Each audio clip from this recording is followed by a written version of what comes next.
Father, we thank you for this opportunity to come before you now and to share this Devar Torah with your children, your kehillah, your congregation. And Lord, I pray that you would be glorified as we share this word, and that, Father, that it would be fulfilling to everybody who hears it, and Lord, that you will be glorified, of course, through it. All right, I'm going to be reading in the book of Numbers, chapter 8. I want to read verse 9, and I'm going to read down to, I think, verse 11. So join with me. Numbers 8, 9 through 11. You shall present the Levites before the tent of meeting, and you shall assemble the whole congregation of the children of Israel, and you shall present the Levites before the Lord. The children of Israel shall lay their hands on the Levites, and Aaron shall offer the Levites before the Lord for a wave offering on behalf of the children of Israel, that it may be theirs to do the service of the Lord. All right. From the last census, we know that was taken of Israel. We know that there were over 600,000 men among the children of Israel and 22,000 Levites. Now, certainly, the court of the tent of meeting was not able to accommodate all those people. It surely wasn't big enough to accommodate over 600,000 people.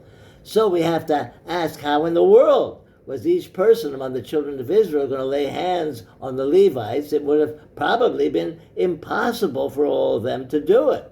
So it's obvious, therefore, that it was not the Lord's intention for every individual Israelite to lay hands on the Levites, but only the leaders of each tribe. However, despite this fact, I am confident that all the children of Israel were gathered around the tent of meeting to view the festivities, or at least to be able to say they were there, seeing as the actual ceremony would really hardly be visible to the entire crowd. You know, the high curtains that surrounded the tent of meeting would have limited visibility for most of the people, even if the entrance door was left open. Also, everything was taking place at ground level. There was no elevated platform in the tent of meeting. Nope, not every single person was going to lay hands on the Levites. So, I'm sure that what the Lord meant is that a representative from each tribe, their prince, their leader, would lay hands on the Levites. So we had 11 men representing their tribes, and from there, Aaron, the high priest, presented them before the Lord. Now, this really accentuates the importance the Lord places on leadership. You know, many people try to minimize the role of leaders in a congregation, but obviously the Lord doesn't. However, this also has tremendous implications for leaders. So, I would like to address this commentary to congregational leaders, including myself. Now, some leaders may feel that they are somehow special, that they can tell the congregation what to do, but they themselves are exempt from doing it. Well, judging from the responsibility the Lord placed on leadership in our reading this week, the fact that the leaders represented their entire tribe tells us something very important. Leaders have a grave responsibility before the Lord. Their actions, the way they conduct their lives, will affect and trickle down to the entire congregation. Leaders need to be examples to those they are leading. If they want the congregation to donate or pay for something, they must pay or donate for it as well.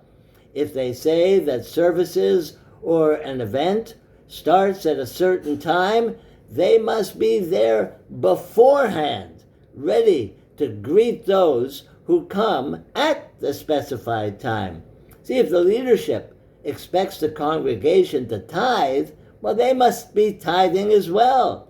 If the leaders expect the congregation to serve in ministry, well, they must be serving in ministry as well. Leaders are to lead by example, and their lives need to be squeaky clean. John chapter 13, verse 4. John 13, verse 4. So he rose from supper and laid aside his garments and took a towel. He girded himself about.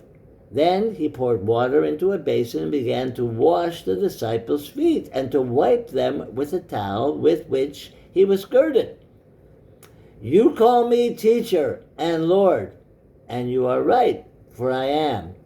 If I, them, the Lord and the teacher, washed your feet, you also ought to wash one another's feet. For I give you an example, that you also should do as I do to you.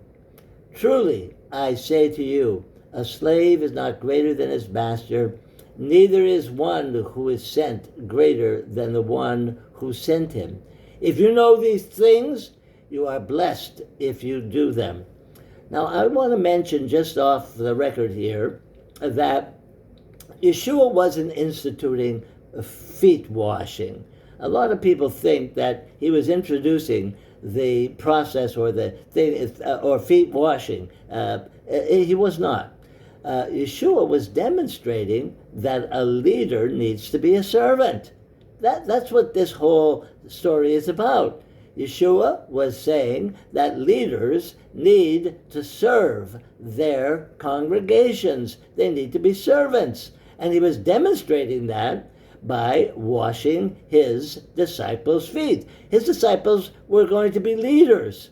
And he wanted them to know that if he is a servant, that they also need to follow his example and be a servant.